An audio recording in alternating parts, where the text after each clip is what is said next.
Okay, guys, so let's start. My name is Julia, and I'm happy to welcome everybody here. Please mute yourself, and we will start. So welcome the Unicorn Battle in Silicon Valley. We are here today where the best local startups will pitch live to our great expert board and the audience worldwide. We are live and broadcasting all over the world. So please feel free to share the links through your network so everyone can see you online. And now I'd like to invite our CEO of Unicorn.Events, Anna Fedorova. Hi, Julia. Great to be here in Silicon Valley at our event. It's getting hotter and hotter, not only in the Northern Hemisphere, but also at our events as we are moving around the globe. And now we are in Silicon Valley, where we will discover who will be presenting this wonderful region at our finals.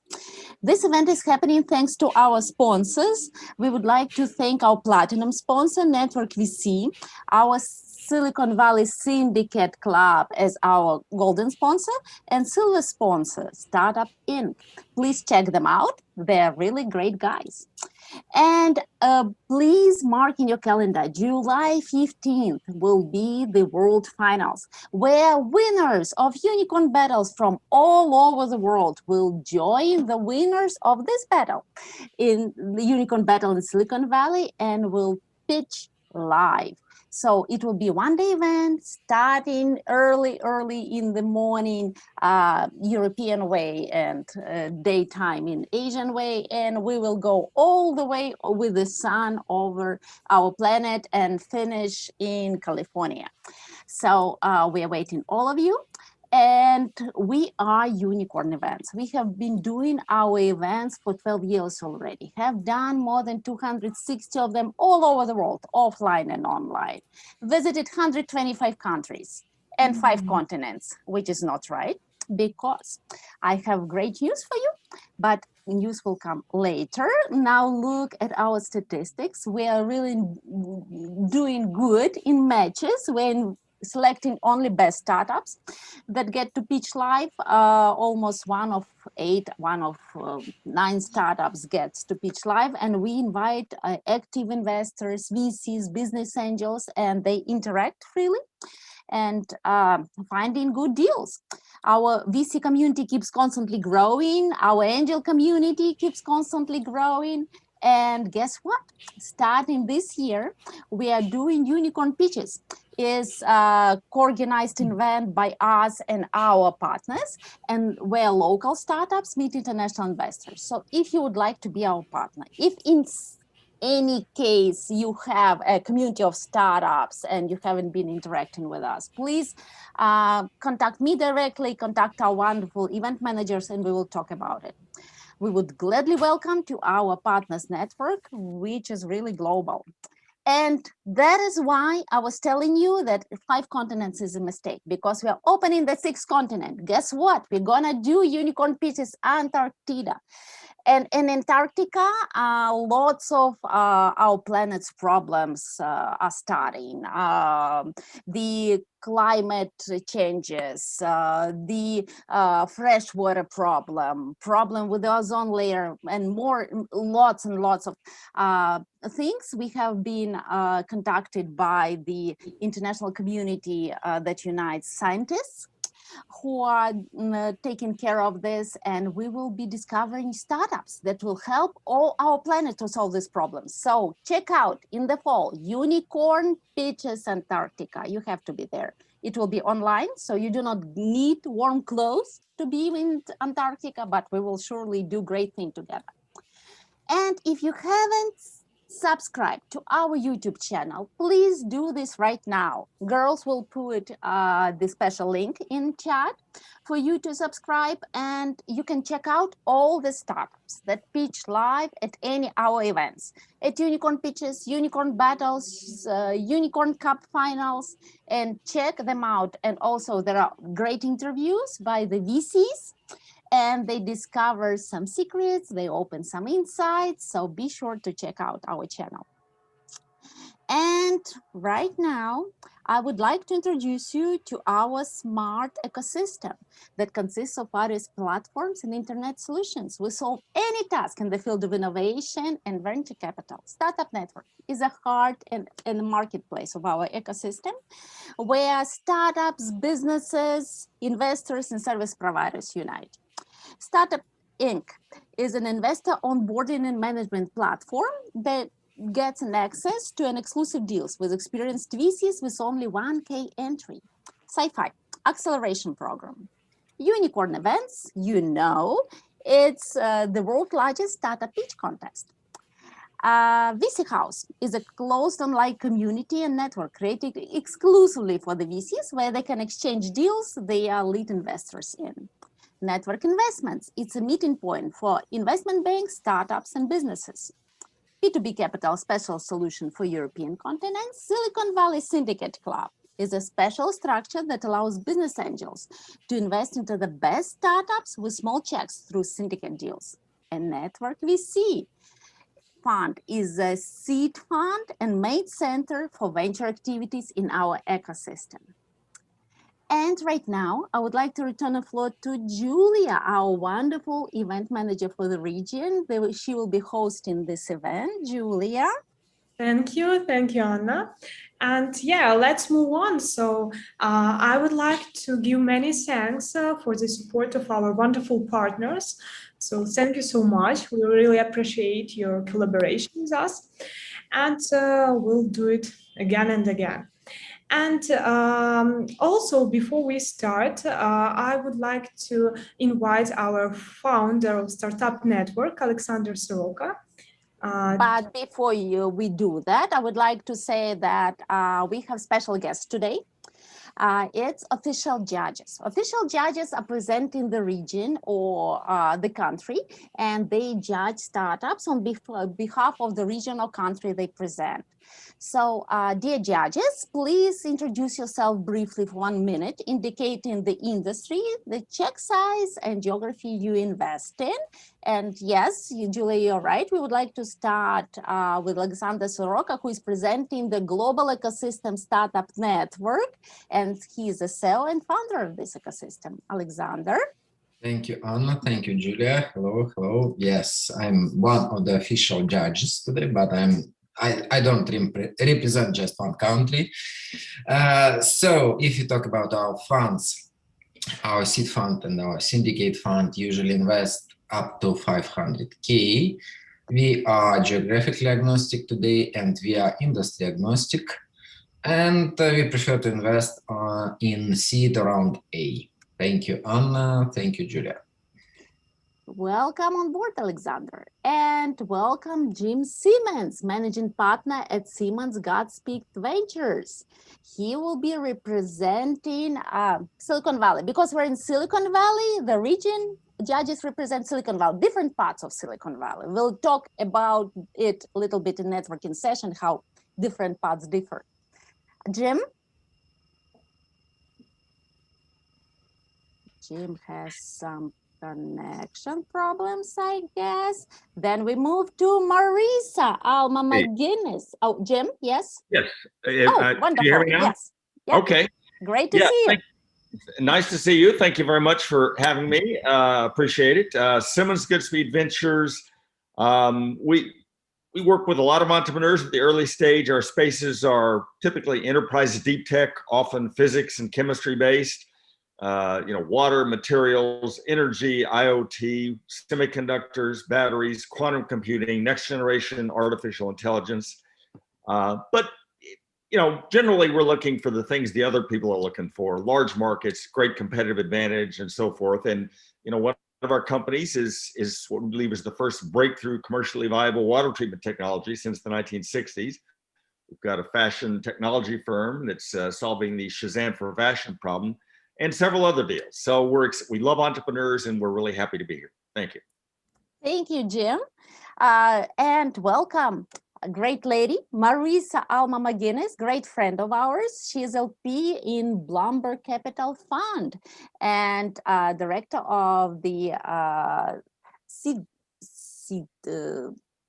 I remember. Golden Seeds. Golden Seeds. Sorry, Marisa.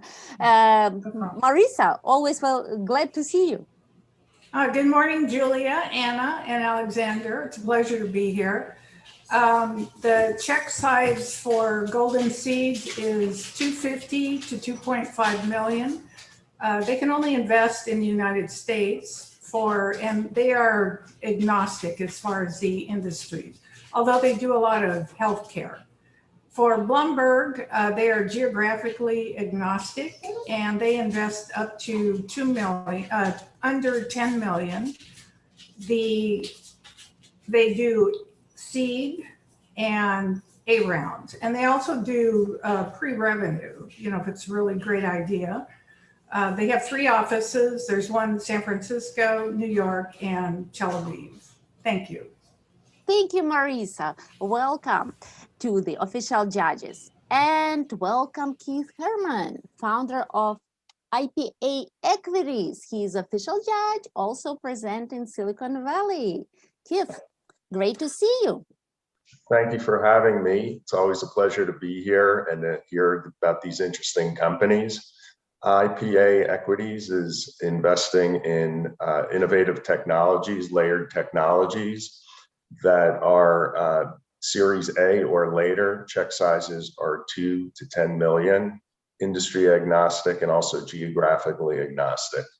And I'd like to wish everybody good luck and excited to hear what everybody has to say today. Wonderful, Keith. Thank you for such great wishes. And welcome, a really great friend of Unicorn.Events all over the world, Jordan Wabe. He is the managing partner of SV Venture Group. Jordan, am I glad to see you as an official judge? I am super glad to see you. I have a question for you first. Will you be going to Antarctica in person in the future, or will you continue to be virtual? I will look at the penguins from distance, and if I like them, I will go there. Yeah, it's a good idea.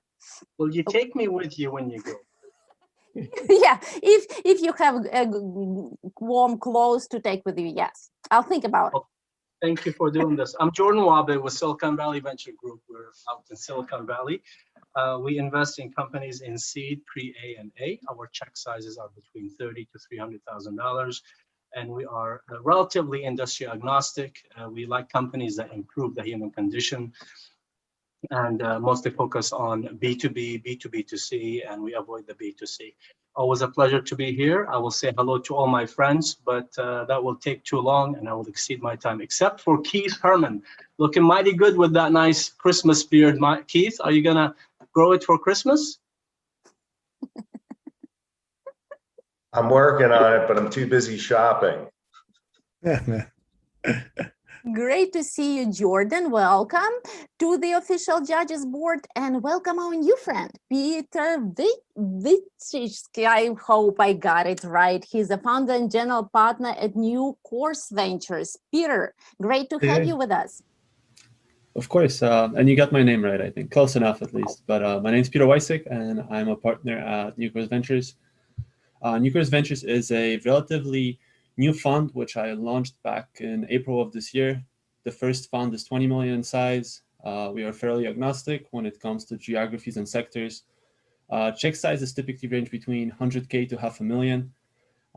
I've never been a big fan of concentration, so different sectors go through their ups and downs. With that in mind, majority of my focus and interest has always been on things like industrial automation, mobility, and unconventional computing, so deep tech predominantly.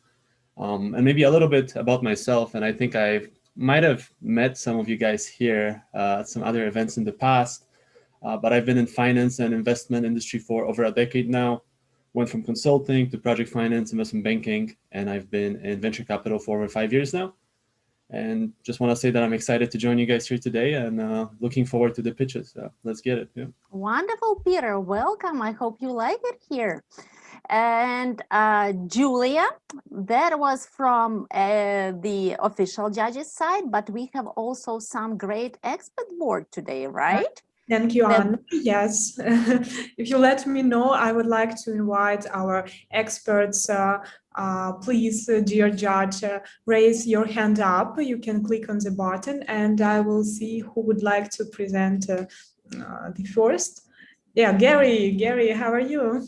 Yeah, good. So my name's Gary Fowler. Great to be here and see familiar faces. I'm a serial entrepreneur and investor. I've been in tech for over 30 years. Been involved in 2 unicorns, Click Software and Eva.ai. I love artificial intelligence and quantum. I've written 158 articles over the last 14 months in AI and quantum. Actually, I found out yesterday I presented at the United Nations Conference on Counterterrorism for AR and VR to be able to make this world a little bit safer place. So we believe intellectual capacity is evenly spread around the world, but opportunities aren't. Our goal is to look for companies pre-Series A that are really looking to do something to make a dent in the universe. We work a lot in Africa, Nigeria, Kenya, Ghana, Zambia, North Africa, Egypt, to be able to cultivate those companies using Silicon Valley support. So we look for companies from all over the world. We've worked in 24 countries, and it's great to be here. Thank you. Thank you so much. Thank you for sharing it with us. And the next judge, Savas, please. Hi, everybody. Hello. Thanks for the invitation. It's very nice to be here with the great entrepreneurs, also the investors. So many of them I know already. Unisal Global Ventures based in Canada, and recently, the last 2 years, we divert ourselves to fintech, mainly on digital banking. And our ticket size around 50 to 250. And I see a great startup today also, and I did want to join this meeting. Before I conclude, I have one question to Anna. Yeah, please. I'm here. Anna, like Jordan, I would like to participate in Antarctica. I like the picture of penguins and your... Guess we're gonna have to do a tour. Okay, guys, I wanted to tour from San Francisco to Singapore, but if you prefer Antarctica, okay, no problem. Okay. My question is, you said no clothes needed. So far we were all with all brands before we were with clothes. So what's the difference? And should I have a tuxedo to fit into the picture of penguins? Absolutely. Okay, Savas, you're on the line. Oh, you're on the list. Always glad to see you. But he will be the first bearded penguin in the world. You know that? Great idea. Wonderful. Wonderful. Okay, thank you, Savas. So we are moving to Evgeny Malbrovsky. Please, you're welcome. Hey guys, I've seen a lot of you guys here before, and thank you for having me here. I'm a partner at One Way Ventures. We're a venture fund focused specifically on investing in incredible immigrant founders that come to US and Canada. And our check sizes are between 500K and 2 million. Great, thank you. Thank you so much.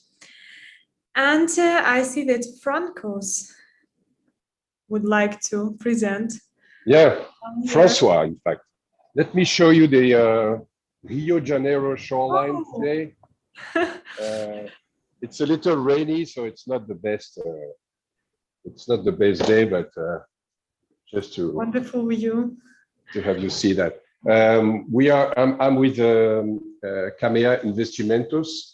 We are an M&A and restructuring and fund company in Brazil. We are size agnostic. We work for some funds for investors looking for startups, or for startups looking for investors. We are focused on technology, digital marketing, crypto, but we generally are size agnostic also, even with these two focus. And we focus on Brazil mainly. Great, thank you for joining us today. And please do not forget to lower your hand. Yes. After. Yeah, and Anil Joshi, please. Okay, thanks, Julia. Good morning, all. This is Anil from India, Mumbai. I run a fund called Unicorn.Ventures, which is an early stage tech-focused fund. We invest in India anything around $500,000 to $2 million. And currently we have a portfolio of 25 companies. We also have a small fund in UK and have a portfolio of 7 companies there. Glad to be part of today's event. Best of luck to all. Thank you. Thank you so much. Okay, guys, so if nobody more wants to present, we will move to our great startups.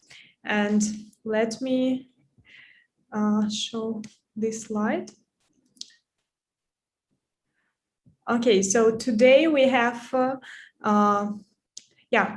before we start, we need to recall you that you have voting links in your message from me. So please click on it and check if it's working okay. You can put your marks right there from 1 till 5. 1 is the lowest mark and 5 is the highest.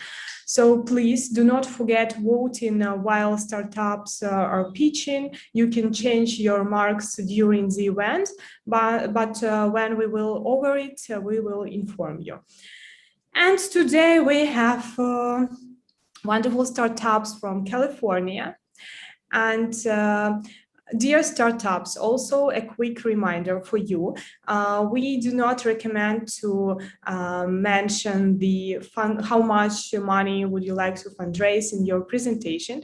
If you'd like, you can share this information in private chat, because we are broadcasting throughout the world, and in some countries there are restrictions in this regards. So, okay, let's start the startup pitch session, and I'd like to invite the first startup, which is Qooore. Please. Hi. Hi, everybody. Julia, Anna. Okay, so you have 3 minutes for pitch and okay, give me a second. Play. Nice.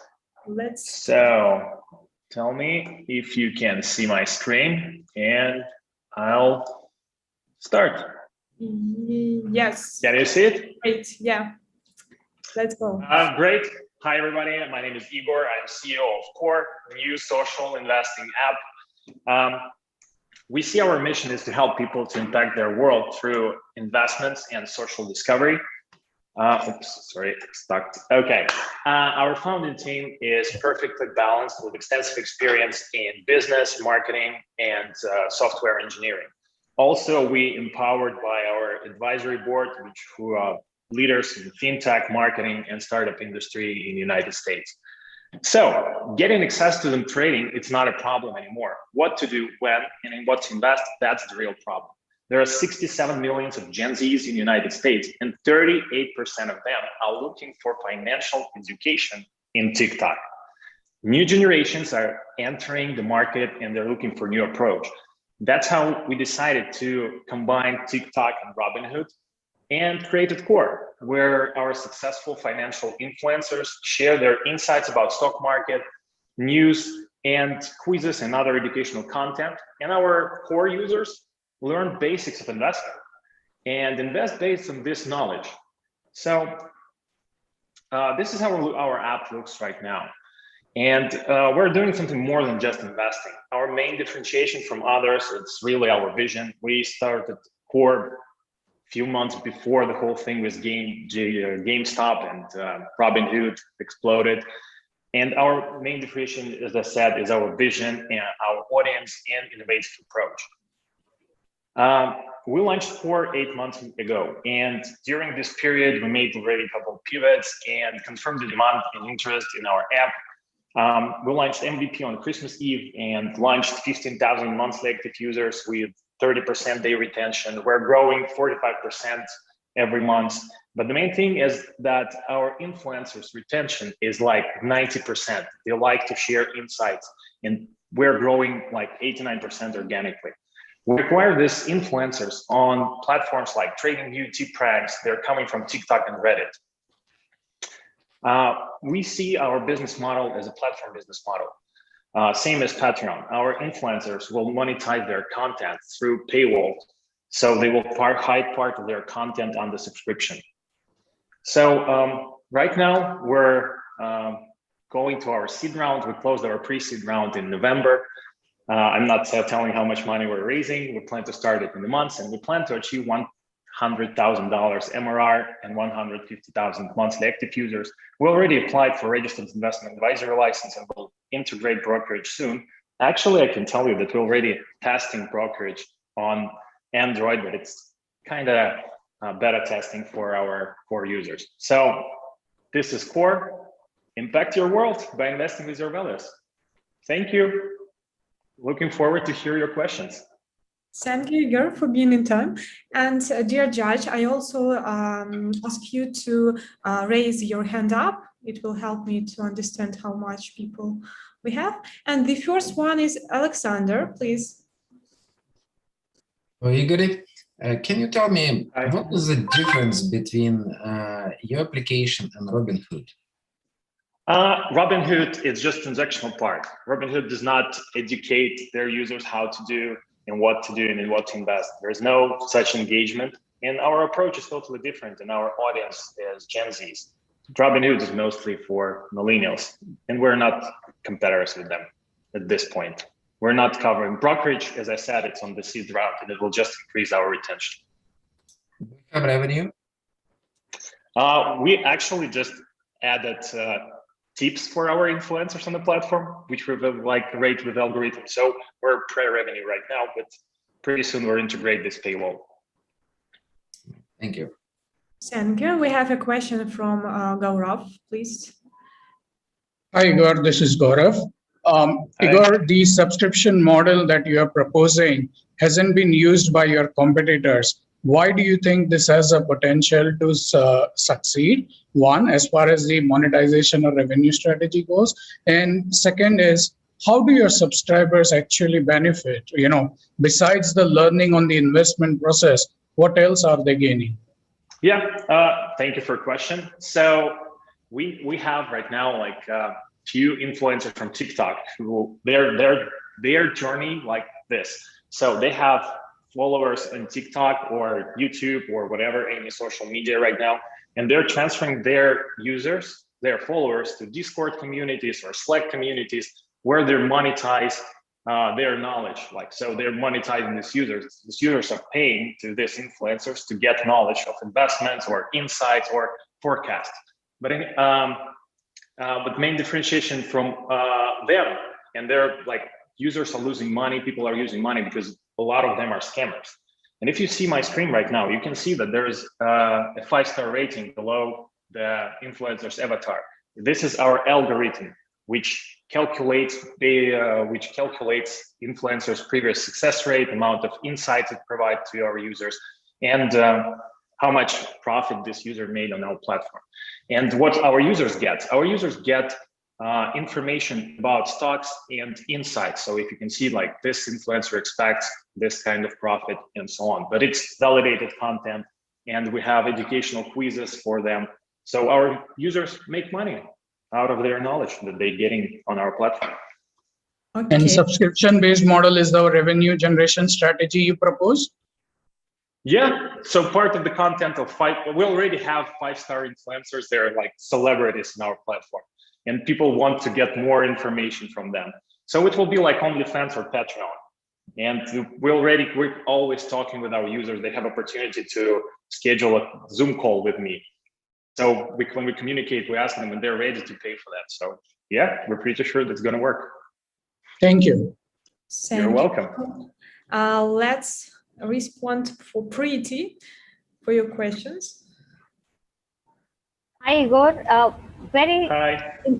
How are you? Very important question. I don't see any inclusion of any females into the entire team. What is your plan for including half the population into the founding team? And also, I would like to get some data onto how many subscribers are women and all the rest of it, because inclusion is something which is really close to my heart, and I don't see it happening here in this startup. Thank you. Yeah, actually, this is not our full team. So we have a lot of women who are working with us, working on content part. We have actually a Gen Z advisor in our board, Melania from London. So this is not a problem for us at all. Actually, I will, if you're looking for data about how many users are women, are female, I'll figure it out and share with you. Because I actually, to be honest, I don't know right now the answer to this question. That's okay, Igor, but I guess representation matters. So if you can please change or amend the slides to show all the women into the team as well, I think that would be really good going forward. And thank you very much for that. Yeah, okay. Thank you for your feedback. And we have 1 minute for a quick question from Peter. Sure. So quick question from me is, how do you go about growing your user base, and ultimately, how do you incentivize or attract skilled traders to become influencers on your platform? So yeah, thank you for your question first. So right now our users are coming from TikTok and Reddit. And as I said, we're really growing organically mostly. But also we have in our strategy like paid marketing. We already tested it actually like a few months ago. So we know how to reduce our install costs from 30 cents to $2, depending on the channel what we're going to use. Also, as I said, our influencers, we're contacting right now with them through like direct marketing because we're kind of early. But we talk to them in person and they're bringing part of their audience from their social networks to our platform because they can monetize them. So, and what kind of instruments will they be able to access to your platform? Is it going to be equities, just large cap or nano, micro, OTCs as well, or? So right now, first, what we have right now, we have like 200 different stocks on the platform, and we integrated crypto insights as well. So in future, we'll grow and add different instruments depending on our users' requests. So right now they're asking us, for example, for options. So we're thinking about it, but it's like kind of a little bit risky thing, but we're working on it. Everything's like depending on what our users want. So. And maybe one last quick question if we have time. Yeah. But how do you feel about the competitive pressures from guys like StockTwits, for example? Because those guys have a large client base or user base already. I think they have something like maybe 500,000 daily active users. Initially it was just a web-based platform. Then they've developed their own app. And I suppose if they see value in this, social aspect of it, they could just develop it in-house, right? And technically, nothing is defensible. So no, I agree absolutely. But they're old. It's first their target audience are millennials and even that, and it will be really hard for them to turn to this part and develop it, how you're saying.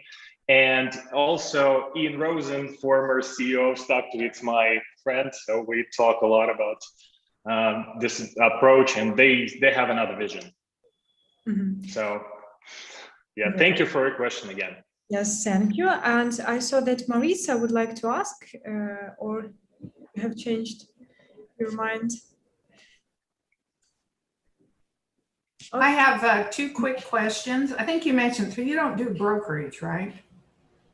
Yeah, we're already integrated brokerage on our Android you do? app. Okay.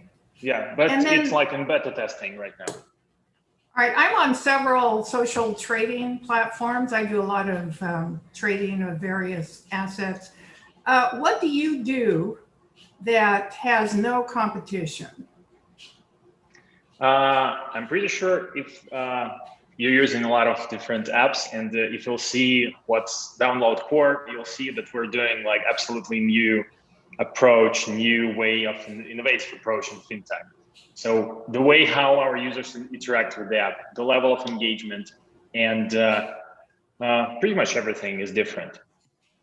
So our vision, our end target audience, this is like the big thing.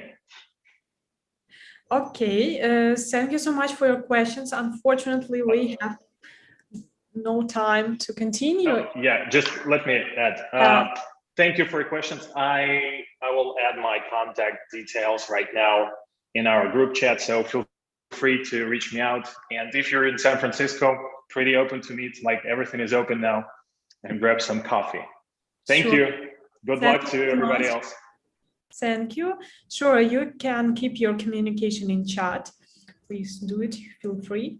And we are moving on to the next participant. And I'd like to invite the startup Animal ID. Please, you're welcome to share your pitch deck with us. Hello, everyone. I'm from San Francisco. Can you see my screen?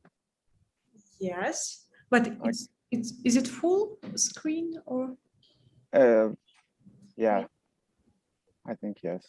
Okay. Okay. So my name is Vasil, and I'm co-founder and CEO of Animal ID. Today, pets are family members more than ever, and when they go missing, it's like the end of the world for their owners. Unfortunately, millions of them are getting lost all over the world. That's why we have created an Animal ID app to which you can connect any type of widely used identifiers like microchips, as well as QR ID tags that we provide. After registration, users can add photos, important documents, keep a pet's diary to not forget about revaccinations, taking some medicine, visiting a veterinarian, and we provide supplementary services in the app for additional fee. On the other hand, we generate a lot of data that is very valuable for the manufacturers. We found big issue in the industry that manufacturers don't know anything about their real customers because they sell through distributors and retailers. So we are like Google Analytics for them.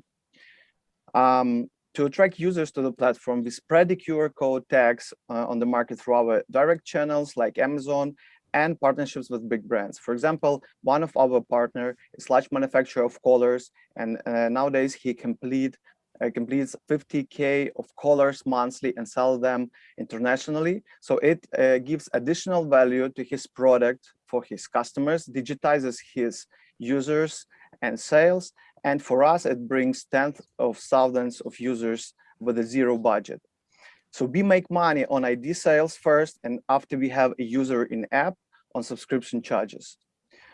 In May, we earned $50K, which is 6 times more than a year ago. And we have more than 70,000 app installs. B2B collaborations generate 90% of them. The conversion rate from free to paid user is 8% in the US.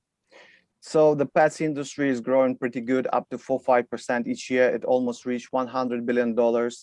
And according to our business plan, we should have 6 million of revenue in 2022, sorry. So we surpass our competitors because we know how to get many users with a very low cost or even without any budget, thanks to partnerships with big brands and personalized approach. Also, we have a social brand, so we have thousands of brand ambassadors and influencers that help to spread our ideas on the market. Here are some customer reviews. You can find much more on our Instagram. People love our product. We have really cool, highly skilled team. We love pets. We are passionate about the project. Between the board members, there are 2 founders and CEOs of international companies, manufacturers for product for pets. In the investors, there are ex-Googlers and other great people. So we have been working together with my partners since 2015. We have established a few successful businesses in the pets identification field. We have raised 700K investments, and now we are focusing on B2B collaborations in the US and R&D. Thanks for your attention. We are looking for the partners and right people who will help us to make this world into a better place for people and pets. Thank you so much for your presentation. And we have the first question from Jules, please. Hi, good morning. Jules Walker, I'm with KPMG.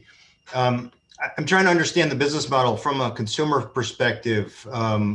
Where am I getting the product? How much is it costing me, et cetera, if you could explain. So if you will say about B2C, so we are B2B2C platform, yeah. So we sell the QR code tags. The average price is $17, and the cost of subscription in the app is $3.50 monthly. And this is our B2C model. For B2B, we sell a lot of IDs, and we at this moment give them opportunity to digitize their sales. And in the next step, we are going to sell them additional services to stay connected to their customers and to be integrated to their e-commerce platforms directly. And just to continue the consumer question, so for $3.50 a month, what am I getting from Animal ID? You have additional features in the app, like unlimited storage for having all your documents in one place, yeah, important documents of your pet. You have additional notifications when someone scans the QR code tag, so the pet owner receives immediately notifications that somebody scanned it. So you will have additional contacts, may add additional contact information and additional notifications regarding that. And at this moment, we are developing more and more features. But even with these features, we have from 8 to 12% in different user cohorts conversion rate from free to paid users. Good. Thank you for your answer. And please, Alexander, your question. Which part of your revenue today are from subscription? Yeah, the main portion of revenue still goes from ID sales, but our subscription revenue is growing pretty good as we have just launched subscription 6 months ago. So you can see on the chart right now. So 10% is revenue that comes from subscription at this moment. Thank you. Please, a question from Francos. Francois. Yeah, I just wanted to know, I can buy today an AirTag from Apple for $25 and I can put it, I have to pay a little bit more to put it on my dog with a nice collar, I don't know.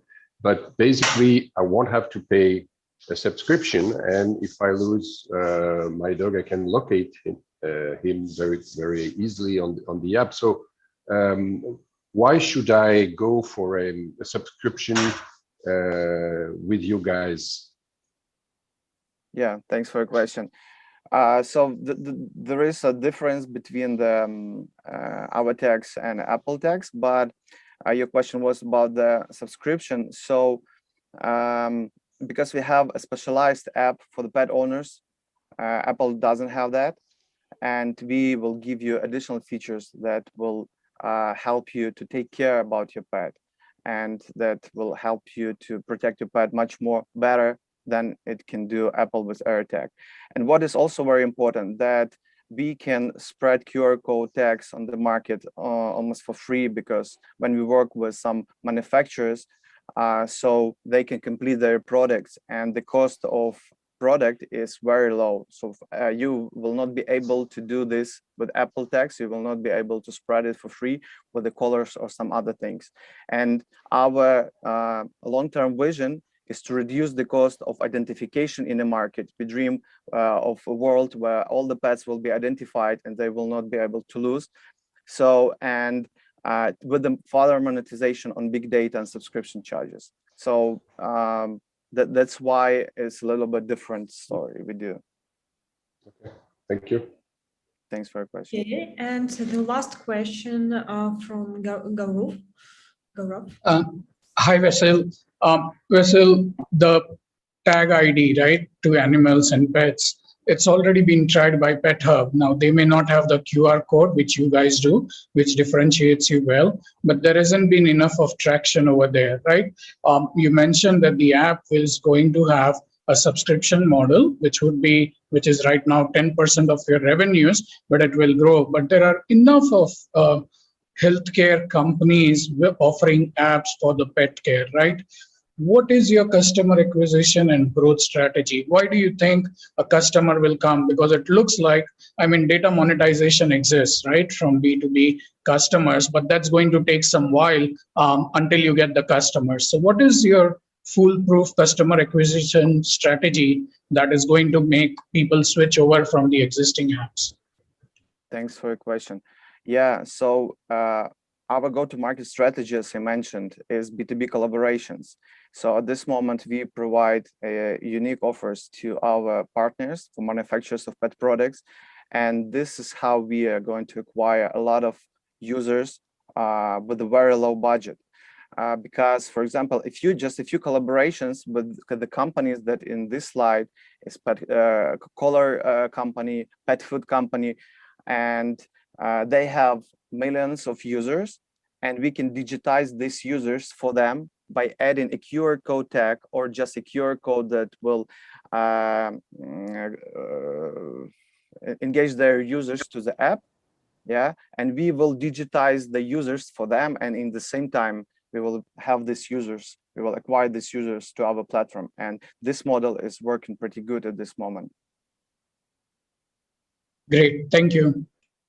Thanks. Okay, thank you so much for your answers, for questions, and good luck. We are moving to the next participant. So please welcome the startup Overcome the Barriers. Hi. Hello, please. my name is Vladimir. Can you guys see my presentation? Yeah, perfect. So you can start. Perfect. So as I mentioned, my name is Vladimir and I'm the founder of Overcome the Barrier. We designed a platform that transforms any native speaker without any teaching background into highly effective instructors of their native language. With COVID, the market continues to grow and there are over 2 billion people that are currently learning a foreign language. Yes, most of them are English, for the most part with freemium apps like Duolingo. And as you know, if you know anyone who has ever tried Duolingo, it takes years and you still don't know anything if you have to interact with a native speaker. For example, if you're in Miami and you have to get around, you just need to be able to communicate in Spanish. In construction, hospitality, and medical industries, it doesn't just save time, but it also saves money and lives. And again, it just takes too long and people get frustrated and there are so many different solutions. So with our platform, a native speaker, all he has to do is just to type very quickly what the learner says into our platform. And the learner can see it in real time. And as you know, seeing is believing. These mistakes that the teacher makes corrections with then turn into personalized content homework, which keeps the students engaged. And lastly, we track progress on a lesson-by-lesson basis, where we measure how fast people speak from one lesson to another. And if they speak in faster with each lesson, they are improving, while at the same time, if the error percentage reduces, they are improving as well, which led us to launch Spanish classes here in America in September. And since then, we have reached $34,000 in revenue, and it's subscription-based model, about 40% month-over-month growth, and 7% gross profit margin. We pay teachers $3 an hour, and we charge $8. And as a matter of fact, right now we're testing $12, and our conversion has not went down. Our NPS score is about 95%, and people like to see how they are understood by native speakers. So average student sticks with us for about 8 months with the limited data that we have right now. There are different ways, as I mentioned, how to learn a foreign language. We fall under what is called blended approach, where there is a teacher and there's an app, right? But Duolingo is just an app, but like local school is just a teacher. So what our platform does, it helps transform native speakers in just 2-hour training into highly effective instructors, and which will eventually help us re-enter the much bigger English language market. Like I mentioned, there were about 2 billion people that are studying foreign language there, and bring unlimited new supply of quality language instructors, and validate the concept that our platform can be a great substitute for lack of teaching background in the foreign language industry. Thank you for listening, and I welcome the feedback. Thank you so much. We have a question from Jules, please. Hi. The thing that stuck out to me, the current minimum wage in California and soon to be all of the United States is somewhere plus or minus $15 an hour. How are you paying $3 an hour to the teachers? So native speakers that we find are located in Latin America. As you probably know, the best way to learn is to study with a native speaker. And with Zoom and COVID, it actually gave us an opportunity where everybody was stuck inside. And then this is when we really launched. And it makes sense to study online because you can't really go anywhere else. And we can hire people in Latin America. And to echo your point, we don't even have to recruit teachers anymore. They just refer them each other because they $3 an hour in Colombia is what Amazon pays. Actually, a little bit less than that Amazon pays. They have to work 48 hours an hour to get to that rate. Good, thank you. And please, Alexander, your question.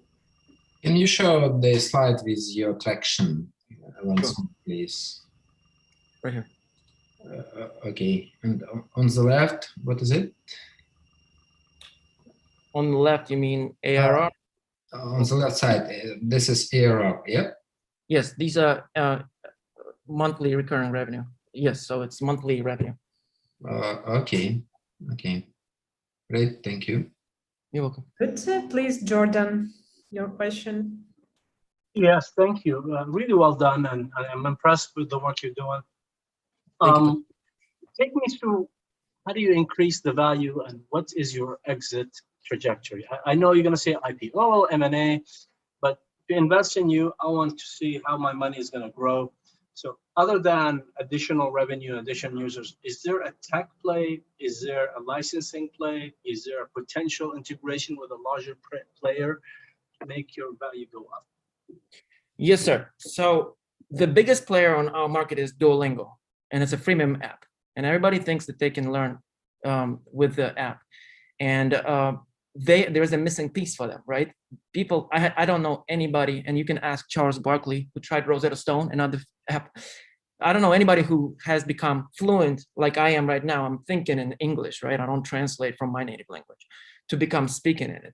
So there's a missing piece for them. So I feel like there's a synergy between that app that has the database of all the potential users in the world and us, for example, who can really bring that final step, the engagement, the immersion, the interaction with native speakers. And we found a way how to just minimize the cost of converting a person who just needs a side job, or most of our teachers are college students, some older, but they just work on the side and people love them. And so I think Duolingo is probably the synergy. I don't know if they're gonna acquire us at some point, or we have ideas of actually duplicating what they do, right? With some of the elements and gamification aspects that they have, but using our database, because remember, we have all the database from every student that's ever studied with us, of everything they ever uttered, including the corrections. And that gives us an insight or potential to sell that data without specific users data. But Vladimir, thank you for the answer. It didn't really hit it. We can talk offline. I want to give time for others to, but I'd like to talk offline. Yeah, no worries. Thank you, sir. Okay, so big question from Gaurav, please. Hi, Vladimir. This is Gaurav. Vladimir, so this current slide, right? It shows that for March 2021, your revenues were about $25,000, and for April, it was about $30,000, right? Your income statement, yeah, somewhere around that. And your income statement shows the cost of ads for March and April was about $16,000 to $20,000, right? And then suddenly for May, the revenues stay the same, but your ad expenses have dropped to $6,000. You know, your customer acquisition cost in March and April has been quite high in spite of your gross profit margin at 70%. What changed in May, and what would the CAC cost look like going forward from June? Great question. And this is the main reason of what we need to address here with the next layer, right? We are no experts in user acquisition. We don't have marketing background, and we relied on something that's very simple, right? Google Ads that has the highest intent with people that if they search for it, that they want to use it. But it stands to show here that we are subscription-based model and people are staying with us. Even if we shut down the Google Ads, we still had roughly the same revenue, right? So we're pretty much just piling all the money in from the profit back into the advertising. And yeah, to explain the difference here is that we feel that there are other channels of acquisition that we haven't tapped into, and that's what we still need to do. But we proved the concept that people love our service and they stick with us for a long period of time. That still did not answer why the cost went down to $6,000 in May, and what would that number look like moving forward in June, July, and so on. Oh, by the way, this number right here is not the cost of acquisition. Maybe it's a little misleading. This is the cost of labor. This is our gross profit margin. But you're right. In May, if you clicked on the actuals and the link there, then yes, you would see that we stopped Google Ads completely. Okay, that helps. Thank you. Thank you. And last question from Keith, please. You're welcome. Hi, there are a lot of different applications that people use. Do you consider things like Gboard a competitor? Like you said, there are so many different applications. I'm not sure. I'm not familiar with Gboard. I'll be honest with you. Okay. So, I mean, it's a Google keyboard, basically, that you type in, it translates for you, and, you know, it just sends the messaging. So it's just it's just a different way to learn. I travel a lot, and with different languages, it's hard to, you know, to take the time to be fluent in every language, but it certainly is a different way of learning. So you're right. If you consider, you know, everybody's trying to get a piece of the pie, I guess is the point. Yes, you're right. But I guess what our target audience is the people that actually want to be able to communicate themselves, not to travel. Like you said, you can have an app say something and it will translate, and that leaves you there. But most people aspire to be able to be fluent in the language, at least the ones that we deal with. For a person like yourself who just travels a lot and just needs to exchange a couple of phrases here and there at the hotel or at the Uber with the Uber driver, that will be sufficient. But those people that want to communicate in Spanish in America, because there are 70 million Hispanics and they need to do it for job purposes or in real time, that app has a lot of limitations, because if there is no exact translation with the exact terminology, you may be misinterpreting what was said in the emergency room. So, and like I said, that would be one reason. So there's a different, like you said, different applications. So for you, yes, that's an app, and that shouldn't, you know, you should not be using this. But for those people that need to be fluent, they need to really start thinking in the language. Okay, good. Thank you. It was Vladimir from Overcome the Barriers. And we should move on to the next startup. Please let me introduce Neiva Software. You're welcome to share with us your presentation. So yeah, see. Shall I start? Yeah, please. Yes. Okay. So good morning, dear friends. My name is Eugene. I'm co-founder and CEO of Naive Software.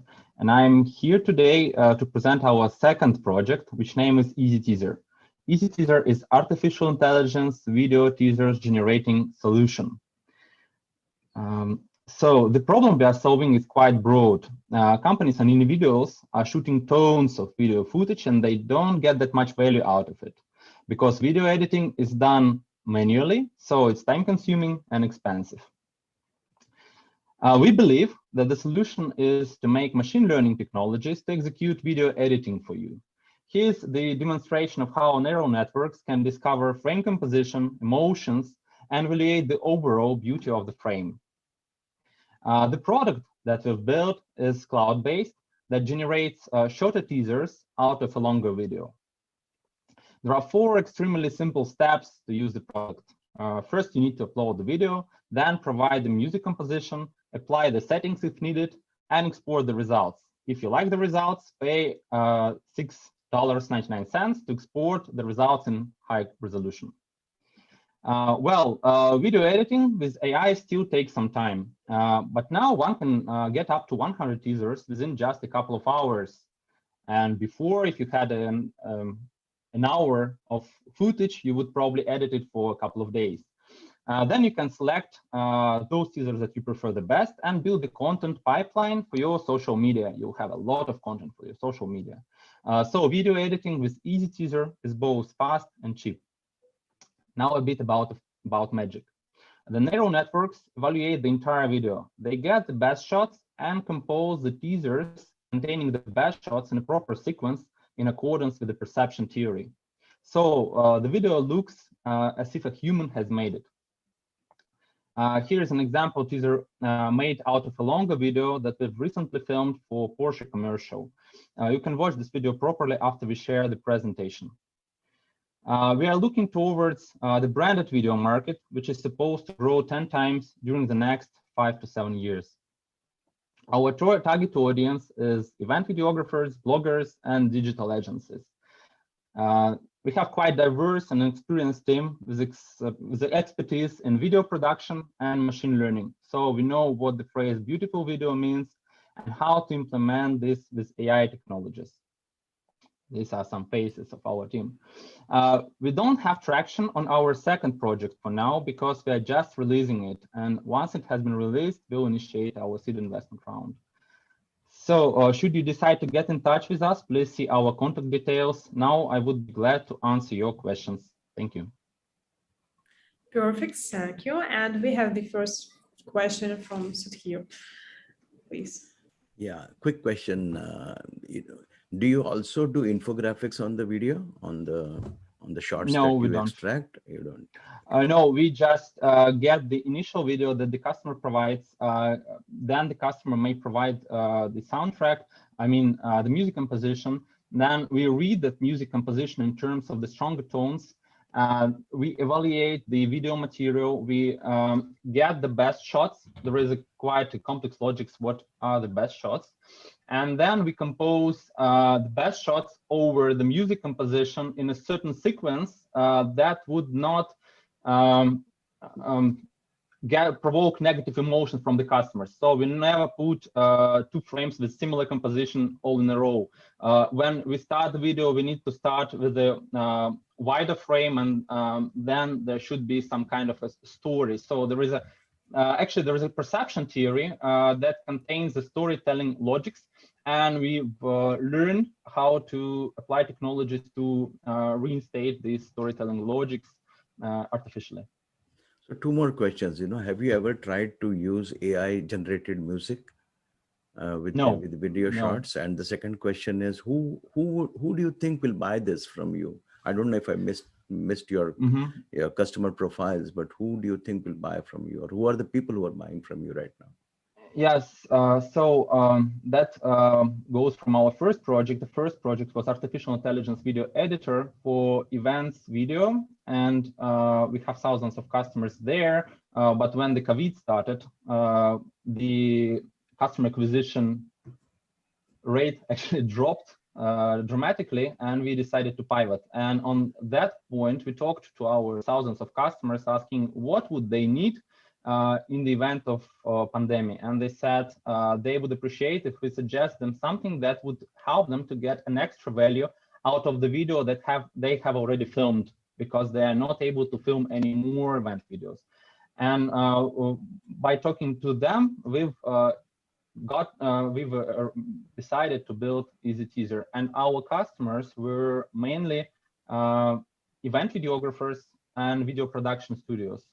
So mainly businesses, small businesses.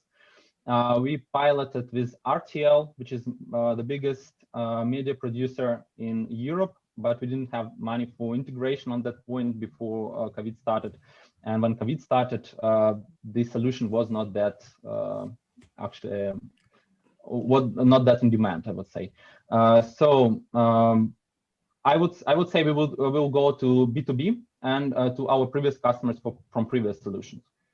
So one final question for you. Can you get video extracts from streaming video? Okay, and that is number one. And number two, can you use it for sports? Yes, first I'll answer your second question. Yes, you can use it for sport or for anything else. Actually, the example that we have, that's a sample teaser that we've generated is somehow sport video, because it used to be a Porsche commercial. We've made that commercial with our video production studio, and we've got the permission from Porsche that we can use their materials to generate teasers. That's the answer on your second question. On the first question, to extract video from streaming platforms is not the solution we are trying to solve. There are other solutions that can help to extract the videos, but once the video is extracted, you can generate teasers out of that video. Okay, thank you.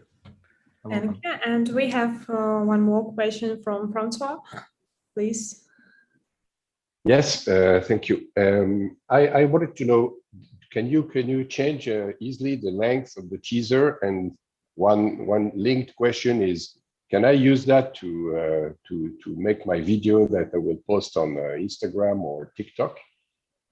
Yes, you can. If you go to app.easyteaser.com, you can see that you can change the length of the video. You can the length of teasers, and you can also change the number of teasers you'd like to obtain. And so these are the settings you may apply. And yes, the idea is that you have longer videos shot it somewhere previously, and out of that video, let's say 1 hour length video, you can generate, let's say 20 teasers. That would be different. You can use different music to generate the teasers, and since they're different music used and different content inside and different story generated automatically there, you have different video product that you can upload to your social networks. So the idea was to get as much value as possible from the previously made video for the social networks. Okay, so I can have a 10 minutes video that I want to edit into a 5 minutes video, and this would work also. So it's a mainstream product. We were thinking about TikTok. There will be shorter videos. I would say 15 seconds, 30 seconds, 1 minute, no longer than 1 minute.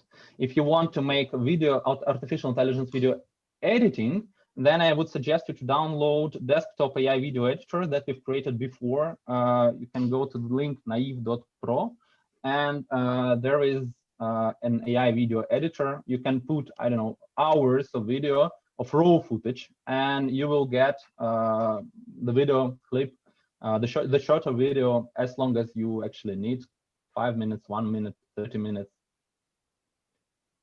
And this will be like a longer teaser for your video material. Okay, so let's give a quick question from Jim, and we will finish with QA. Yes, very interesting. And I guess two questions. One is the size of the training set to do what you're trying to do. That can be important in these things. And the other, maybe I missed it, but it's, do you have a 5-year projected income statement, or what would your revenue in year 4 or 5 be if you happen to have that? I will start from the final question, if you don't mind. We used to have the revenue.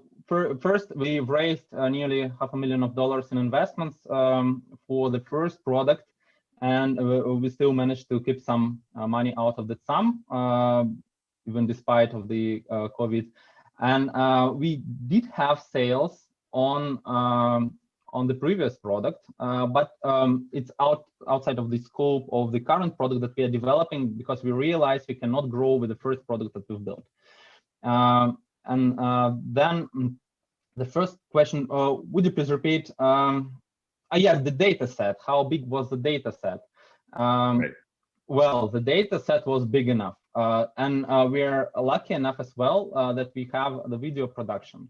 And since we're in video production business, we have a lot of people who are shooting video for living, and they also have a lot of video data sets. So we really had to grab a lot of videos, train the neural networks, and we also made I would say, days of interviews with video producers, talking to them and trying to get their pains and gains and some points like that, and that helped us train neural networks properly, because apart from the data set that you may obtain, you will probably need to have some insights on what might be the direction of the technological development.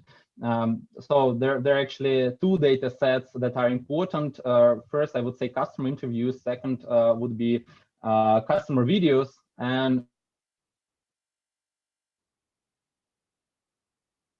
videos of our partners, I would say. Great, thank you so much for your answer, and we have to go. So thank you so much. It was startup name. It was new project, yes, of me. And I would like to ask the next startup to introduce VoiceScript, please. You're welcome to pitch. Hi there. Can you guys all see my screen? Yes, perfect. Great. Okay. Stenography and stenographers used to be the gold standard in court reporting. Now stenographers are the bottleneck and primary industry pain points. Stenos, as they're also known, are a dying breed, with thousands retiring and leaving the industry every year and very few entering the market. There's a current shortage estimated of over 10,000 reporters in the US alone. It's getting worse every year. And this shortage is a serious problem for both the legal industry, and it results in delays in legal cases, ridiculously high service costs for reporters and for transcripts. And there's still quite a limited and outdated set of productivity tools that are coming out of the industry. The court reporting industry is a pretty large and growing business, and our solutions are really designed to address all of the major industry pain points. And we're already working on opportunities outside the US, in Eastern Europe, and in Brazil. VoiceScript is not just plugging holes. We're completely re-engineering and modernizing the entire court reporting delivery ecosystem. VoiceScript solutions are the new gold standard in court reporting and include next generation software and SaaS solutions that enable digital reporters and reporting agencies to deliver new, better, and faster products at much lower costs. Part of VoiceScript's special sauce is a special legal crowd worker management platform that's integrated with an automated production workflow platform. This is our own proprietary technology, as is our automated speech technologies and court reporting software technology. With a combination of our next gen reporter software and the transcription platform, we're able to reduce the cost of producing transcripts by over 80%. We address the reporter shortage through our subsidiary, the Court Reporting Academy. We're just launching that now, and we have our first digital court report classes that are sold out. And we have several of the largest agencies in the country that are planning to send us students. VoiceScript is both a software and SaaS technology supplier, as well as a provider of outsourced court reporters and transcription services to agencies. Over the next 3 years, software and SaaS solutions are going to become the primary revenue and gross margin generators for the company. We also recently launched Legal Depot Solutions, which is a direct-to-client full-service court reporting agency, and we're now adding new law firms clients every week. As of today, we're only accepting roughly 20% of all the work that's coming our way. And we're seeing even more demand coming. We've just onboarded several new large court reporting agency clients. And my team's working really hard to increase that reporter and transcript capacity now to meet the demand. And we expect to reach close to 150,000 in monthly revenue by the end of this year, which is significant growth over where we are right now. We have a very good team with expertise in court reporting, speech recognition technologies, crowdsourcing, and the legal market. We're raising a short-term bridge round now and are really aiming for a large seed round in early next. Renee, I'm sorry, your time is over, so I have to stop your presentation. Yes, and thank you so much. Please, dear judge, share with us your, we have the first question from Gaurav, please. Hi, Renee, this is Gaurav. Renee, how do you compete with a company like Verbit, right? They are generating about $151 million in revenue, have a sizable funding to back them up, and could be a decent competitor to where you guys are, right? And second, could you throw some light on your current revenues right now? Yeah, so revenue-wise, we're going to do about 25,000 this month, and then we are projecting to get north of, well north of 100,000 before the end of this year. So in December, we think we could get up to about 150,000. I mean, we're literally turning down business every day. Our team is, and the faucet's just been turned on in the legal court proceedings because COVID has shut down most courts, most depositions were delayed, and the entire market has opened up in the last 2 months. As far as Verbit is concerned, their strategy is very different.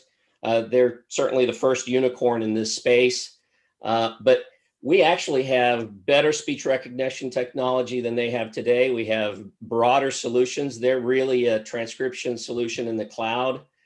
We're approaching this from the court reporter side, which is where the action really happens. Our solutions deliver more solutions for the reporter and a greater income, whereas Verbit actually can take revenue away from income away from reporters and court reporting agencies. So we have a really solid story against Verbit. Great, thank you. All the best. I like your business plan. Yeah, thank you. Thanks. Thank you. And please, Alexander, your question. What do you think is the size of your market and how large can be your revenue?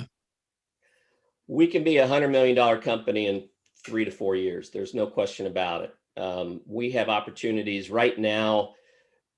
If we had capacity, half of the top 10 court reporting agencies in the country would be using our services right now.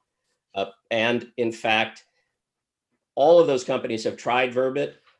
They've all told us they're not happy with Verbit, and they would like us to ramp up as quickly as possible on the transcription business. But really, it's the SaaS side of our platform that's going to give us the legs to partner with other transcription companies, to partner with court reporting agencies who can own the whole delivery solution based on our technology. Thank you. Good. So we have the question from Jim. Jim, please. Yes, very interesting and a really good presentation. And so my first question, maybe I missed it, but I'm wondering, are you completely automating the court reporting process and replacing the people, or are you training new people? I can't quite figure it out. We're creating a whole new generation of workers. The reporters are going to have higher skill sets. They're going to earn more income. The transcribers are going to transition away from initial first pass transcription to becoming editors and proofers. While the ecosystem will have less people because some of the transcription work is actually going to be done through speech technologies. Everyone that's in the ecosystem is going to be earning more income than they're earning today. And the profitability for everybody in the ecosystem, including the court reporting agencies themselves, they're going to have an opportunity to make a lot more gross margin than the current steno model. And they're going to be able to do so and deliver lower costs to the attorneys and their clients. So you're training new people. You're bringing new people into the industry. Is that it? Because if there's a shortage of 10,000 people, I guess you need new people. We're having to train new people, but we're also our court reporting software, which we just launched last month, and we already have about 50 folks using it.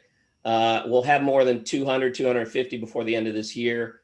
They're all experienced, multiple year digital court reporters, and the feedback we're getting are excellent from the trained folks. So then the next journey is really to find new folks to train. One of the largest court reporting agencies in the country is wanting to send 50 new reporters that they want to groom into our academy.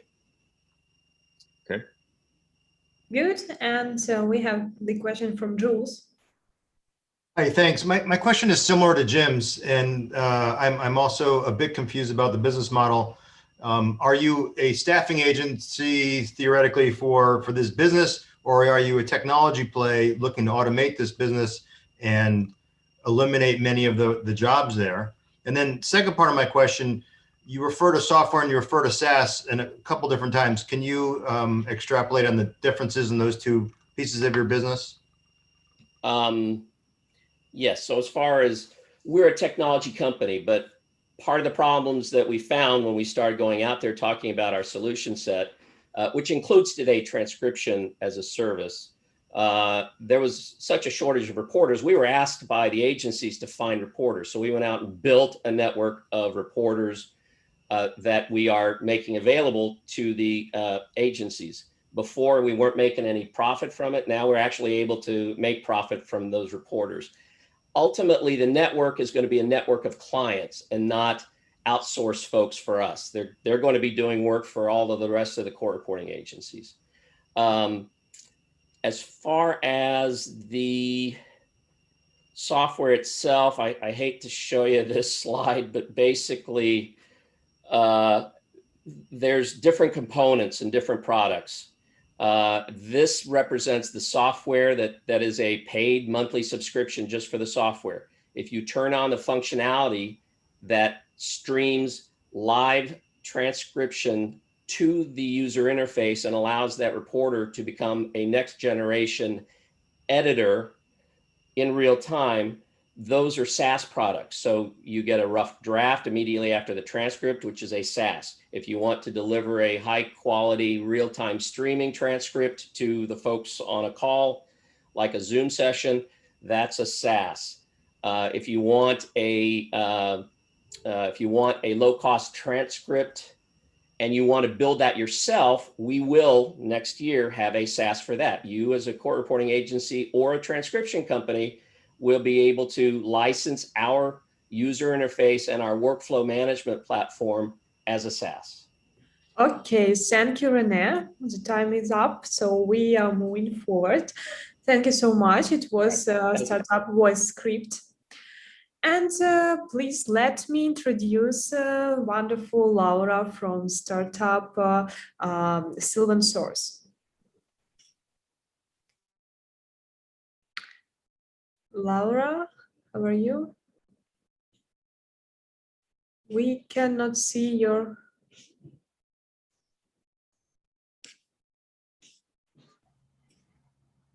Laura, can you hear me? I can hear you. Can you see my screen? Yeah, please make it full screen and you can start. Perfect. Yeah, now. Okay.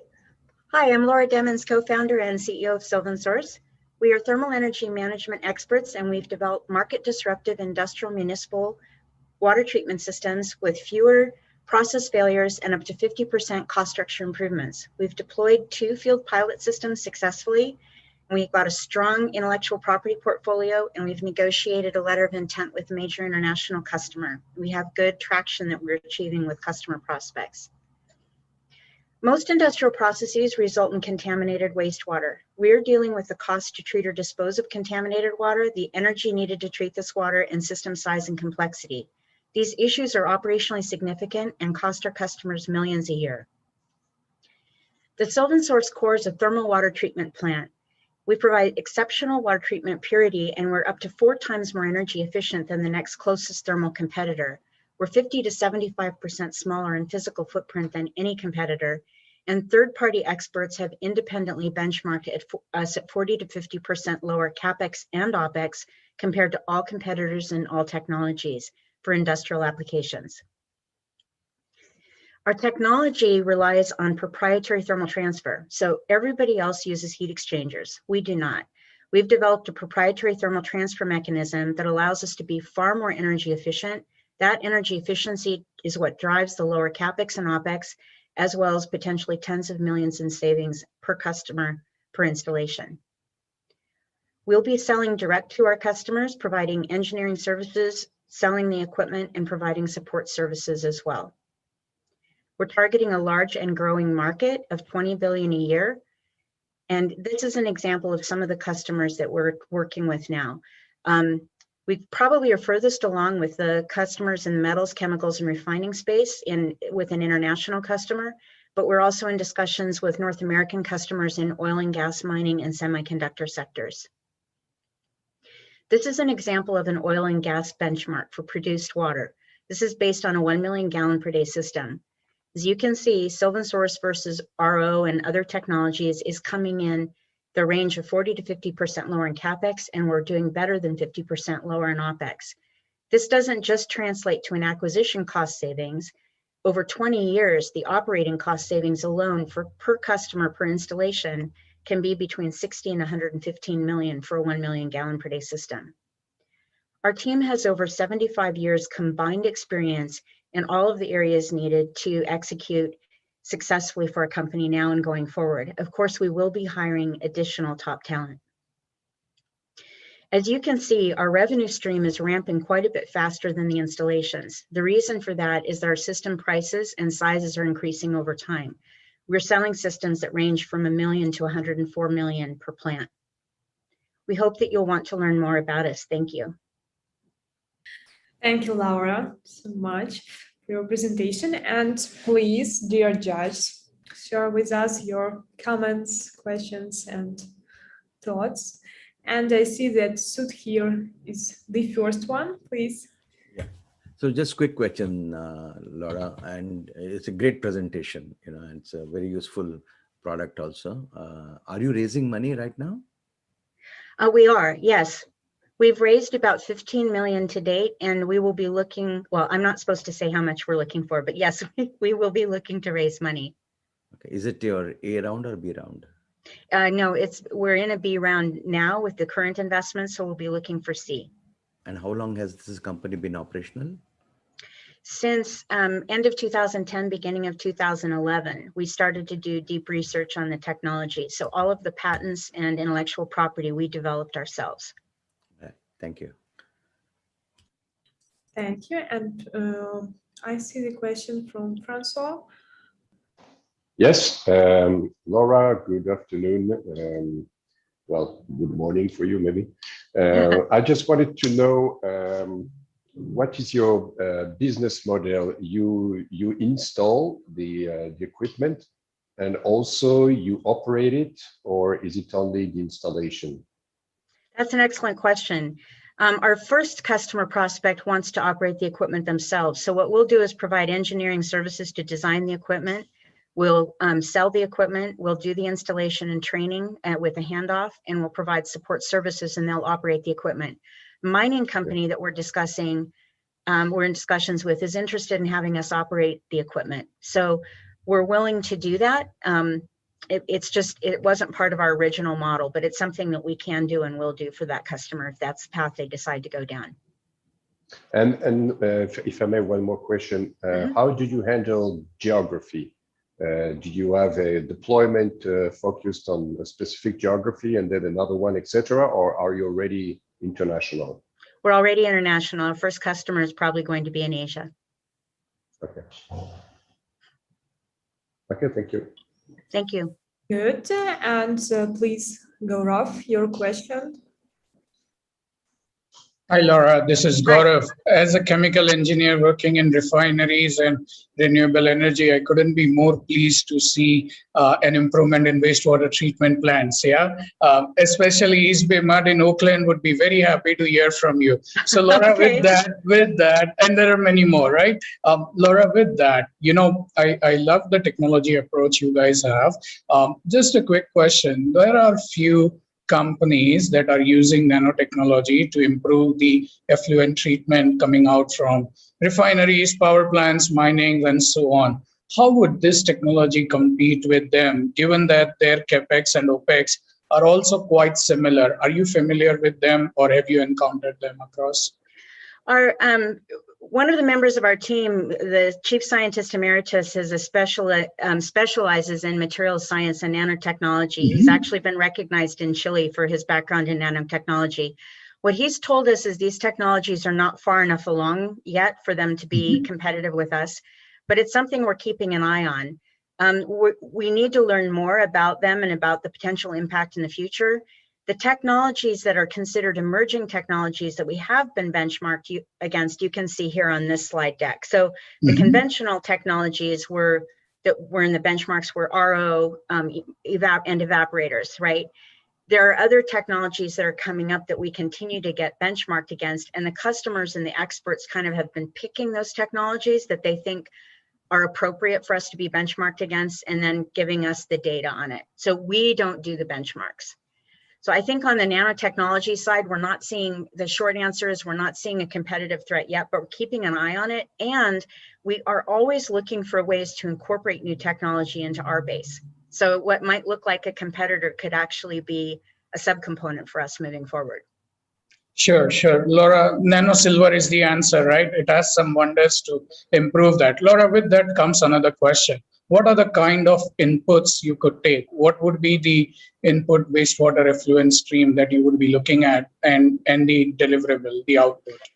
We've generally been, so we can take streams that are not very contaminated, like we did a cooling tower blowdown application for Southern California Edison, and their wastewater was in between 6,000 and 9,000 parts per million, but we were still coming in less than 50% of the OPEX compared to the RO system they currently have. We've also looked at contaminants that are up to 245,000 parts per million, where we found that we could extract 40 to 50% clean water from that relatively cost effectively. And so we did treat one wastewater stream that was 127,000 parts per million, and we took that down to 14 in a single pass. In a single pass, you took it down to 40, yeah? To 14, 1-4. 1-4. Yeah, 1-4. In the cooling tower blowdown application, without tweaking our system, we took it down to 1 part per million. That's excellent. Laura, if I may ask. We can go down to less than 1 probably with some tweaks. Oh, that's fantastic. And Laura, just the last question. Who are your customers in US right now? Since you've been around 2011, which sectors do you largely have the customers in? We haven't started commercial deployments yet, so we're in discussions with customers for those initial commercial deployments. Most of the work that we've been doing since founding has been deep technology to create something that's game-changing. You know, if we did something that was an incremental improvement, it might have taken us a couple of years, but that's not what we set out to do. So to do something game-changing in water, we figured out we had to do something game-changing in energy too. And so that's what we've spent a good portion of our time doing. And besides cooling tower blowdown, it can also take all other kinds of wastewater effluent streams?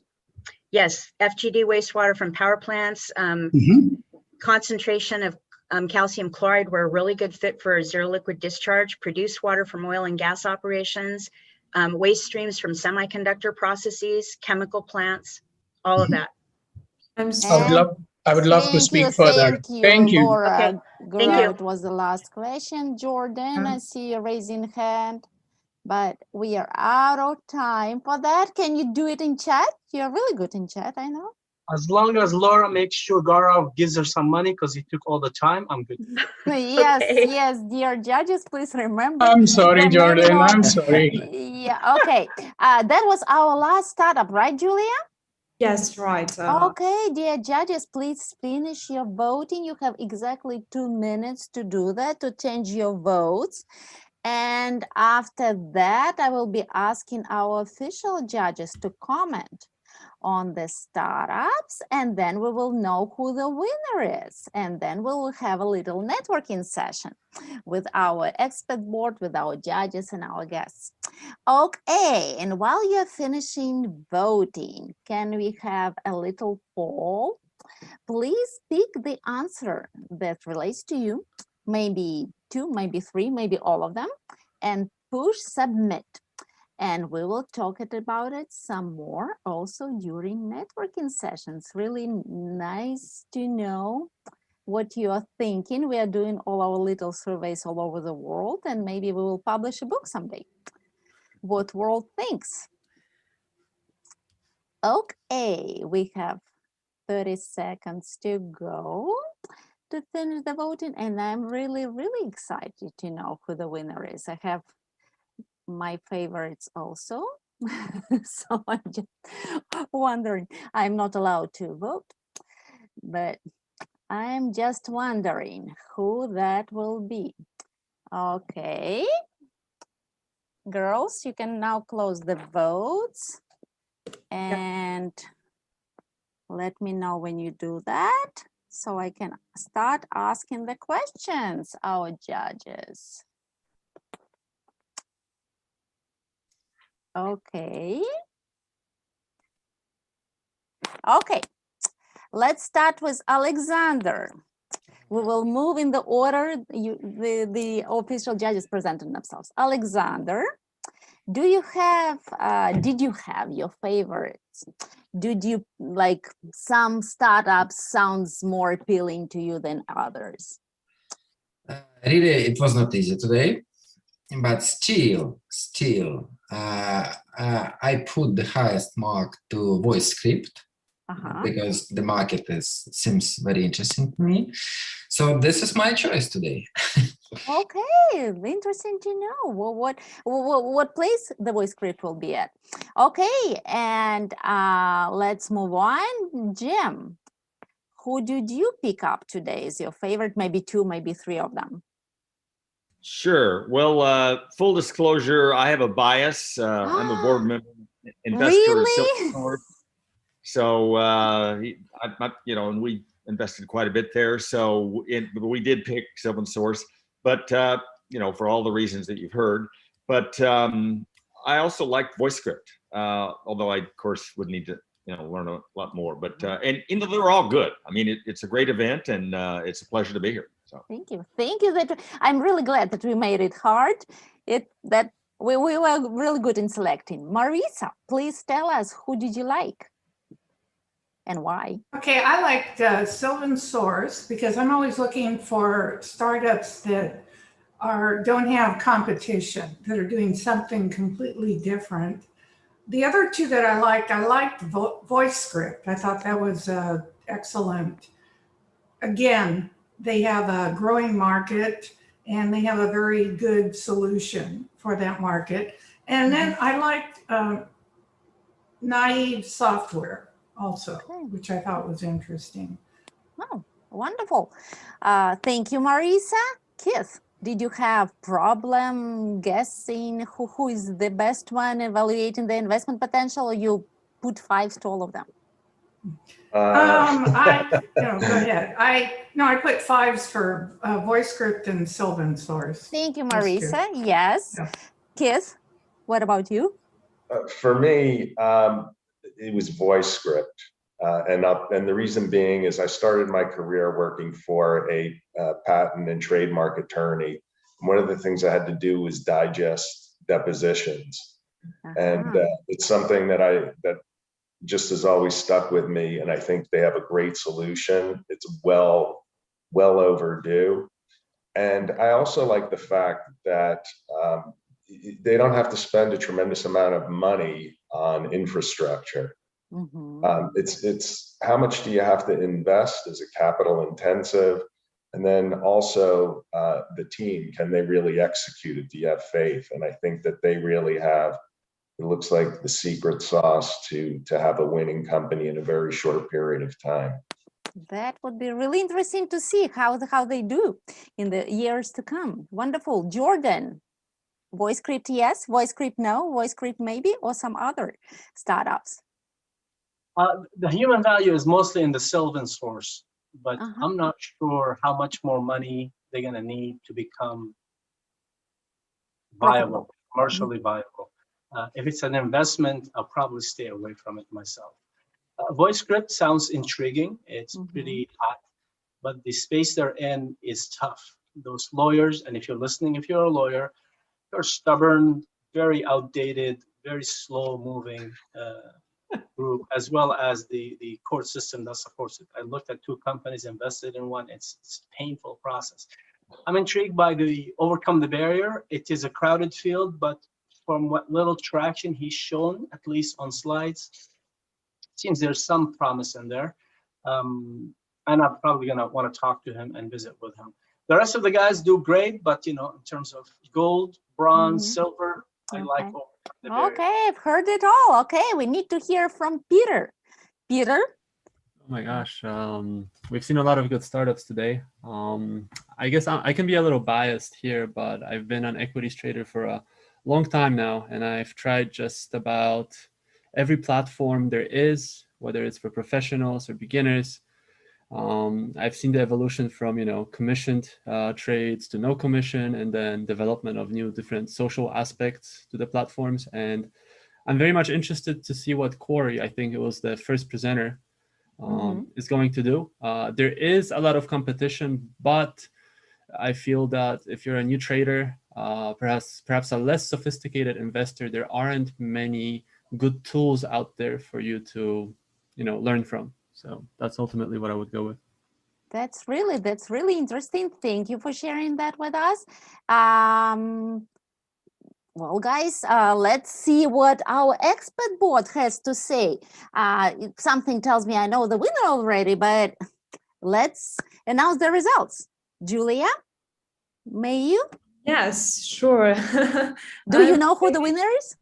Yeah, I'm very excited. No, still not, but I will share it with you. And let me share my screen. Just a second. And yeah.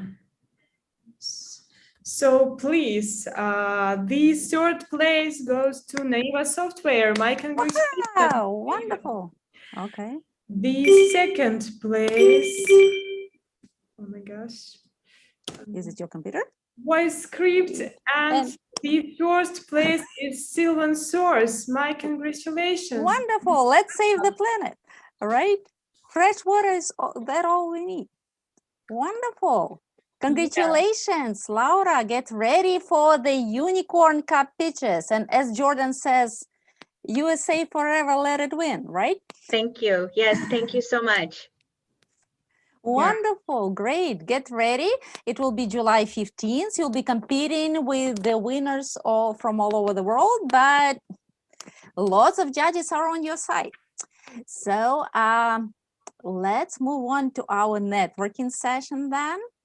Let's see what answers did you pick in poll. Can I have poll published? Okay, most efficient startup ecosystem in the world. Wonderful. I love you, Silicon Valley. And then goes the best spot for a good start for any entrepreneur. Still, yes, place on earth where famous VCs are a synonym of great potential and efficiency. That is wonderful. I'm really glad to hear that. And we will talk about it some more because the statistics show that a lot of VCs are living in Silicon Valley. A lot of startups are living in Silicon Valley, but still everybody is speaking about Silicon Valley. Still Silicon Valley investment over the first quarter of 2021, or it's more than 30% of all US investments. Will we see this trend? Is it like just, I don't know, a modern way of talking about Silicon Valley that Silicon Valley is done with, or is it a trend? Let's start with Jordan. Jordan, is Yes. Silicon Valley still powerful in everything? And for startups, it's advisable to move to Silicon Valley to become successful? Well, last year, I have worked with 8 companies in different parts of the United States and 4 in the Valley. And the Valley is not a physical place anymore. It's a state of mind, it's a virtual place, and it's a real place. The mental state of the companies in the Valley compared to the other 8 everywhere in the United States, it's 5, 6, 7x difference in ambition, in execution, in conciseness, in every possible way. The guys in the Valley, guys and ladies in the Valley, exceed the others I've talked to in many, many ways. Doesn't mean the others aren't good, but the state of mind and the approach is incredibly great. And that's why the money is here. The money is here because the people who create innovation and drive things forward are here. Otherwise, the money would go somewhere else. So yes, it is still the best place. And whoever made that survey and put something negative about Silicon Valley, call me. We need to talk. Okay, Jordan, wonderful. If not in the Bay Area, where would you be? Oh, any place or not? I'll go San Francisco. San Francisco is not a Bay Area? I'll stay in here. If I'm not in the Bay Area, I'll come to the Bay Area. Okay, okay, wonderful. Thank you. Jim, what do you think? So how is it easy to find an investment in Silicon Valley?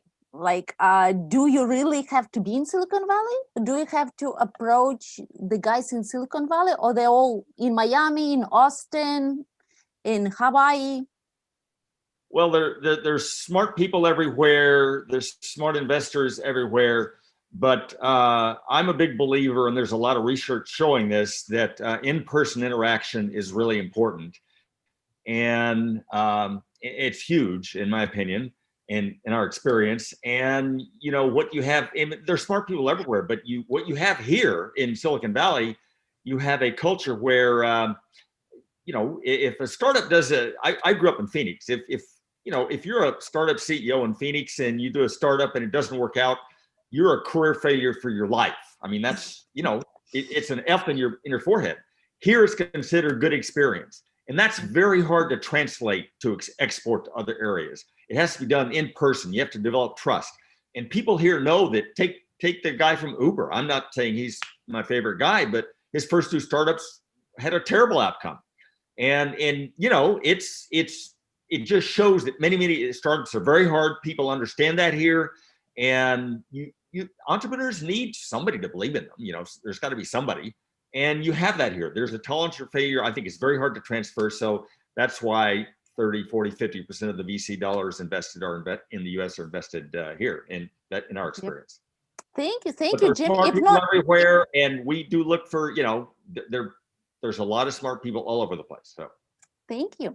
Peter, what do you agree with Jordan and Jim? There is some sort of magic spice in Silicon Valley that creates all these smart people coming there. Entrepreneurs are allowed to make mistakes. The money coming, chasing all those ideas and stayed there. No, it's true. It's been that way for many years now. But what I've noticed is that a lot of the internationals that came to study in the US, they went back to their countries. And in some cases, they would, you could say, mimic the business models in a Me Too business model of a way. And then now you see a lot of interesting developments in Indonesia and Vietnam and China, obviously, and across Europe. Do you invest in all those areas? Yes. So while I do feel that Silicon Valley, you know, is still the benchmark, you could say I believe that it is becoming a little bit oversaturated. I do think that some of the valuations are perhaps a little too inflated at this point in time. But yeah, overall, I agree with the other folks. Yeah. Thank you, Peter. Keith, you're geography agnostic. Have you been always geography agnostic? Has it been, a point in your investment history when you were investing only in US-based startups, or like Silicon Valley-based startups, or you were always geography agnostic? It really depends on the LP base that you're dealing with. If you're dealing with a Japanese LP that wants to have exposure to startups that are out of reach, right? Startups that are exclusive to Silicon Valley, then that's what we would have to go for. But we never had any specific preference towards one region. So that's what it's been. Yeah. Okay. Thank you, Peter. Yes. And Keith, the same question. Yes. Well, we started out in the US, and then over time, as technologies changed, then, we started looking, abroad, and we became agnostic. And now the opportunity is just everywhere. But initially, when we started out, it was always nice to be close to home, although the first investment was about a couple thousand miles away. But yeah, certainly within the United States. And but I think today it doesn't really matter. I think that we're seeing more and more of it. There's a lot of incubation, as we see, especially from our podcast. What we're finding is there are a lot of new hubs that are coming up in Germany and in India, where they're keeping a close eye, and there's a lot more incubation to try to improve portfolio returns. And so I think we're always going to see that. But I think once you get to the Series A or beyond, the borders just pretty much evaporate. Yep. But do you give the advice to startups when they ask like how to succeed in the shortest time? You say move to Silicon Valley. No. Why not? Well, I mean, look, Silicon Valley, I mean, I agree with everybody on the call. But, it's just not convenient for everybody, and not everybody has that option. To quote somebody that I interviewed just the other day, not everybody has that option. And you can't just land on your feet there either. I mean, you need introductions, and, sometimes it's just better off to be where you are, where you have your comfort zone, you have the people that you need, and you have access. Especially with what we've just seen with COVID, people have become more accustomed to it. So, Silicon Valley will always be Silicon Valley. Never take anything away from it. But, I certainly wouldn't discourage somebody from pursuing something thinking that they have to be there. Okay, thank you, Keith, a lot. Marisa, I know that you are a fan of Silicon Valley together with Jordan. You always say that it will always stay the same, but maybe it will change. Like I like the thought that it will transfer to online ecosystem like Silicon Valley, because people that lived in Silicon Valley live in right now, they interact and they're moving around the world. The world is becoming smaller and smaller, and more smart people appear, right? So it will be transferred to some, like, I don't know, online community. What do you think? I think Silicon Valley is like the Galapagos Islands.